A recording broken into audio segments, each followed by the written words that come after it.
At first, he thought it was just another kid brushing past him in the park, the kind of small moment that disappears before you even notice it. But then he felt it, a hand, smaller than his, colder than it should have been, wrapping around his fingers and holding on in a way that didn't feel like play or curiosity. It felt like need, like something deeper he didn't yet understand. And when he looked down, expecting a familiar face or a shy smile, what he saw instead made him stop completely. Because the girl standing there didn't say a word, her eyes didn't ask for permission or look around for approval. They locked onto him as if he was the only safe thing in a world that had already taken too much from her, and she held on tighter, like letting go wasn't an option anymore.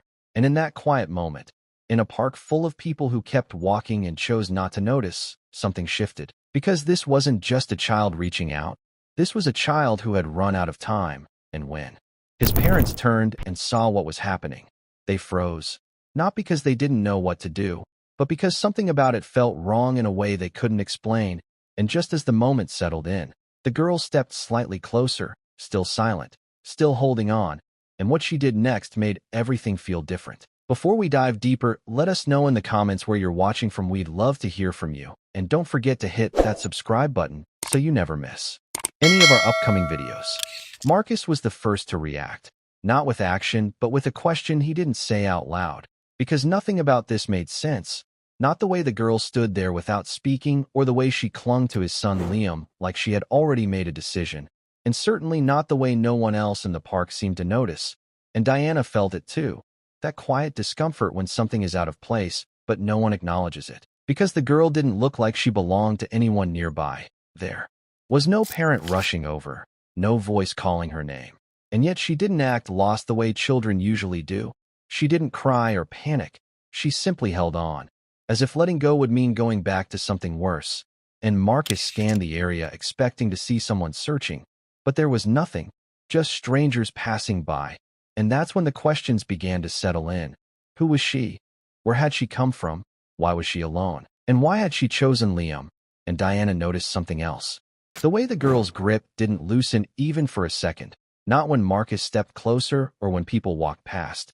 It was steady, deliberate, like she had made up her mind long before they noticed her.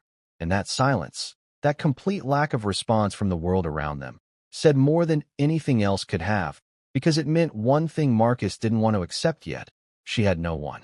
Marcus had always believed in doing the right thing, but also the safe thing, the kind of decision that protects your family first. And in moments like this, that instinct usually takes over.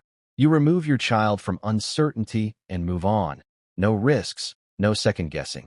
But Diana saw something different, something fragile that didn't need to be pushed away but understood. And Liam, in his own quiet way, didn't hesitate at all. He didn't pull away. He didn't look confused or afraid. He simply stood there, his hand still wrapped in hers. And Marcus noticed it immediately. That hesitation he expected never came, because most people would have pulled their child away. That's what you're supposed to do. But Liam didn't. Instead, his fingers tightened slightly, not out of fear, but almost like reassurance, like he understood something about her situation that couldn't be explained. And Diana saw it too. The way the girl's grip softened just a little when Liam didn't let go. And in that quiet exchange, without a single word spoken, something passed between them, something Marcus and Diana couldn't fully explain, but it was there, undeniable. Marcus stepped closer, careful not to startle her, and up close the details became impossible to ignore. Her clothes hung loosely, worn and mismatched. Her hands trembled slightly, and her silence didn't feel shy. It felt practiced, like she had learned that speaking didn't help. And Diana noticed the way her eyes moved, scanning everything around her. And when someone passed too close, the girl reacted quickly, her grip tightening. And Marcus felt it immediately, that shift from concern to something deeper, because children don't react like that without a reason.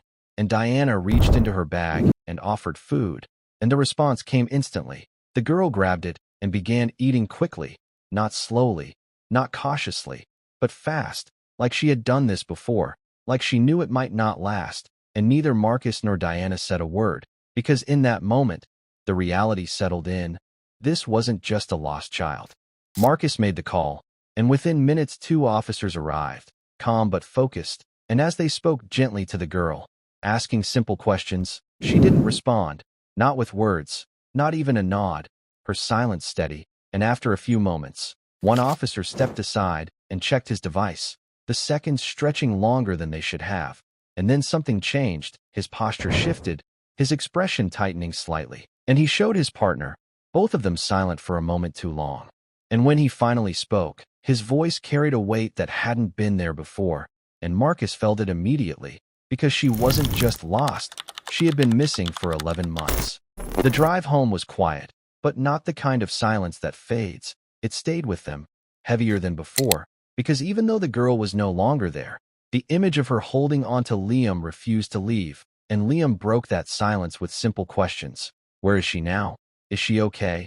And Marcus didn't have answers, only distance, saying the kind of thing people say to protect themselves. You see things like this on the news, but never think it's your responsibility, and Diana looked at him, understanding but firm, because some moments don't let you walk away, and she said it quietly, we can't just walk away, and Marcus didn't respond immediately, not because he disagreed, but because he knew what it meant, and Liam asked if they could see her again, and in that moment, something shifted, because this wasn't just about what happened anymore, it was about what they were going to do next. And most people wouldn't have done what they did next. The process was slow, filled with steps and uncertainty, but they stayed with it, and when they saw her again, nothing had changed on the surface, she was still quiet, still guarded, but there was something different, something that recognized them, and over time, things began to shift in small ways. She spoke little, trusted slowly, and at the table, Marcus noticed the way she ate, not carelessly, but urgently, like every meal might disappear, and no one rushed her, they just let it be, and, slowly, without forcing it, things began to change, small moments, quiet progress, the way she sat a little closer, the way her eyes softened, and then one night, something happened that no one needed to point out. She fell asleep, fully, peacefully, without tension, without waking, and Marcus stood in the doorway watching, understanding what it meant, because for the first time, she didn't wake up to check if she was still alone.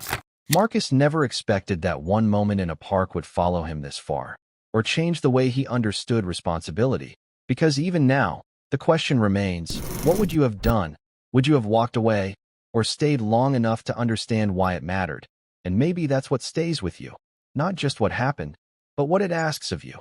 And if stories like this make you think differently, then subscribe, because the next one might stay with you even longer.